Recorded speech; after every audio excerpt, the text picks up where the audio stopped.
Lo pernah mikir gini gak sih? Kenapa ada orang-orang, misalnya public figure, yang selalu bisa nyetir suasana dan mempengaruhi orang-orang di sekitar mereka? Kita kayak diajak masuk ke dalam cara berpikir mereka, dan tanpa sadar setuju sama apa yang mereka bilang. Nah, itu bukanlah keahlian mistis cuy, tapi semua itu bisa kita pelajari. Nah, makanya di video kali ini, gue bakal bahas gimana sih cara bicara yang optimal, yang keren gitu. Nah, tapi sebelum itu, gua pengen lo kosongin dulu gelas lo, supaya lo bisa dapetin keseluruhan isi dari video ini. Dulu, saat Indonesia masih dijajah, banyak orator-orator keren cuy. Bahkan sebelum ada orator, tokoh agama juga jadi panutan masyarakat, itu gara-gara cara bicara mereka yang berwibawa cuy. Nah, wibawa itu bisa didapetin dari cara bicara. Wibawa nggak bisa dipalsuin. Kita itu nggak bisa pura-pura jadi orang yang berwibawa. Karena wibawa itu bukan dilihat, tapi bisa dirasain. Nah, terus gimana sih cara biar kita bisa bicara dengan wibawa, dengan optimal?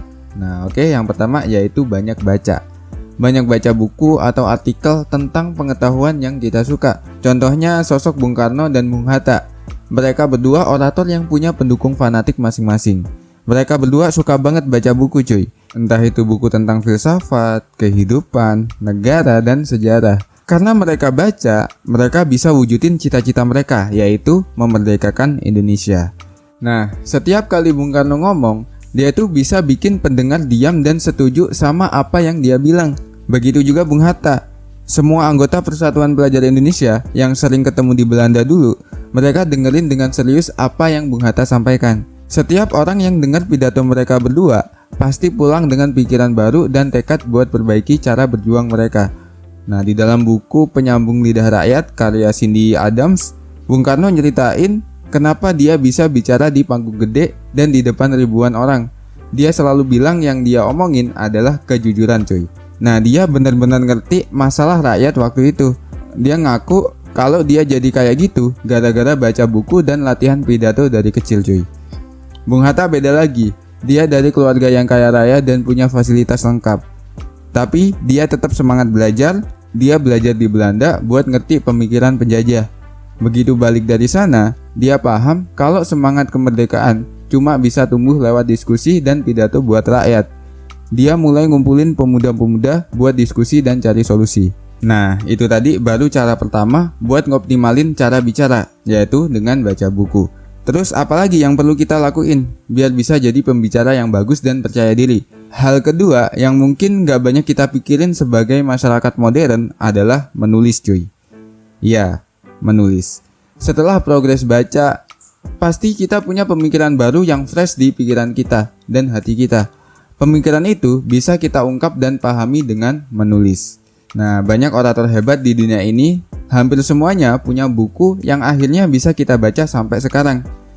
Di Indonesia juga banyak cuy. Tokoh-tokoh dalam negeri kayak Ki Hajar Dewantara, Sultan Syahrir, dan Tan Malaka, mereka semua menulis hasil pemikiran mereka dalam buku-buku cuy. Supaya pemikiran mereka bisa turun ke bawah. Buku itu juga bentuk bicara cuy, tapi lewat tulisan. Ada pepatah bilang, bicaralah di saat yang tepat. Atau ada juga pepatah lain yang bilang bahwa diam adalah emas. Nah, komunikasi yang oke itu dimana kita bisa paham kapan kita harus bicara dan kapan harus diam. Dengan memperhatikan dan ngerti apa yang lagi jadi topik diskusi atau masalah. Dengan baca buku dan menulis, kita akhirnya punya kosakata dan sudut pandang yang lebih luas cuy. Nah, tapi modal dua hal ini itu nggak cukup cuy. Karena masih butuh satu lagi biar jadi mahir dalam berbicara, yaitu pemahaman tentang diri sendiri.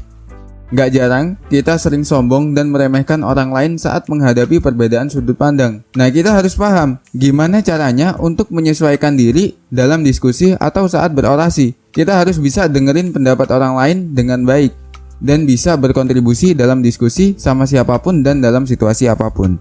Ada peribahasa lain yang sering kita dengar, manusia dikasih 2 telinga dan 1 mulut, yang artinya banyak-banyaklah dengar dan pahami yang didengar. Dengan mendengar, kita jadi lebih paham dan bisa lebih lengkap dalam menganalisa. Jadi lo bisa bicara dengan tepat sesuai dengan konteksnya. Nah, 3 hal itu bisa jadi modal awal buat jadi orang yang bisa bicara dengan baik dan optimal. Jadi, kita tuh harus biasain diri buat baca, nulis, dan mendengarkan, biar perkembangan kita terus ada. Oke, itu aja pembahasan kali ini. Kalau masih penasaran gimana cara mengoptimalkan cara bicara biar nggak grogi atau bingung di depan banyak orang, tunggu di video selanjutnya. Jangan lupa share, subscribe, dan komen pertanyaan kalian tentang video ini atau topik yang pengen kalian pahami. Sampai jumpa di video selanjutnya, dan yang terakhir, jangan lupa untuk tetap menjadi gelas kosong, karena gelas kosong membutuhkan isi.